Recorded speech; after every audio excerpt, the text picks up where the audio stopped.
৩২,০০০ শিক্ষক কেস কলকাতা হাইকোর্টের বড় রায়।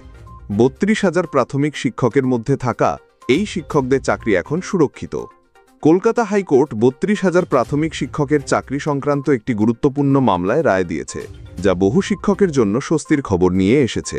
এই রায়ের ফলে বিশেষ যোগ্যতা সম্পন্ন শিক্ষকরা আর অপ্রশিক্ষিত হিসেবে গণ্য হবেন না এবং তাদের চাকরি সুরক্ষিত থাকবে। আসুন এই মামলার খুঁটিনাটি এবং তার প্রভাব সম্পর্কে বিস্তারিত জেনে নেওয়া যাক। এই মামলার সূত্রপাত ২০১৬ সালের নিয়োগ প্রক্রিয়া থেকে। সেই সময় বহু প্রার্থীকে diploma in education, special education যোগ্যতা থাকা সত্ত্বেও অপ্রশিক্ষিত শিক্ষক হিসেবে নিয়োগ করা হয়েছিল। পশ্চিমবঙ্গ প্রাথমিক শিক্ষা পর্ষদ প্রথমে এই বিশেষ শিক্ষাগত যোগ্যতাকে প্রশিক্ষণের সমতুল্য বলে মনে করেনি। এর ফলে এই শিক্ষকরা বেতন এবং অন্যান্য সুযোগ সুবিধা থেকে বঞ্চিত হচ্ছিলেন। বিষয়টি আদালতে গড়ালে ২০১৭ সালের ১ মার্চ কলকাতা হাইকোর্টের একজন একক বিচারপতি রায় দেন যে diploma in education, special education যোগ্যতা সম্পন্ন প্রার্থীদের প্রশিক্ষিত হিসেবেই গণ্য করতে হবে।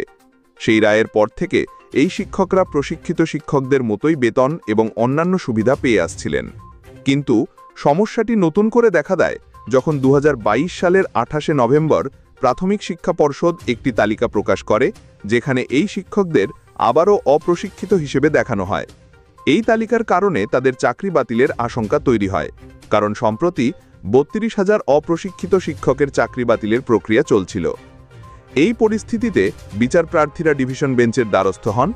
শুনানিতে পর্ষদের প্রতিনিধি স্বীকার করেন যে পূর্ববর্তী রায় অনুযায়ী এই শিক্ষকরা প্রশিক্ষিত এবং সমস্ত সুযোগ সুবিধা পাচ্ছেন। তিনি আরও জানান যে ২০২২ সালের তালিকাটি তাড়াহুড়ো করে প্রকাশ করার কারণে তাতে কিছু ভুল ছিল এবং এর জন্য আবেদনকারী শিক্ষকদের কোনো ক্ষতি হবে না। সমস্ত দিক খতিয়ে দেখার পর মাননীয় বিচারপতি নির্দেশ দেন যে ১. আবেদনকারী শিক্ষকদের প্রশিক্ষিত সহকারী শিক্ষক হিসেবে গণ্য করতে হবে। ২. তাদের শিক্ষাগত যোগ্যতার ভিত্তিতে সঠিক বেতনক্রম এবং সমস্ত বকেয়া অবিলম্বে মিটিয়ে দিতে হবে। ৩. পর্ষদের প্রকাশিত তালিকায় থাকা ভুল সংশোধন করতে হবে। এই রায়ের ফলে বিশেষ যোগ্যতা থাকা সত্ত্বেও অপ্রশিক্ষিত হিসেবে চিহ্নিত শিক্ষকরা অবশেষে সম্পূর্ণ আইনি সুরক্ষা পেলেন। তাদের চাকরি এখন সুরক্ষিত এবং তারা প্রশিক্ষিত শিক্ষক হিসেবেই সমস্ত সুযোগ সুবিধা পাবেন।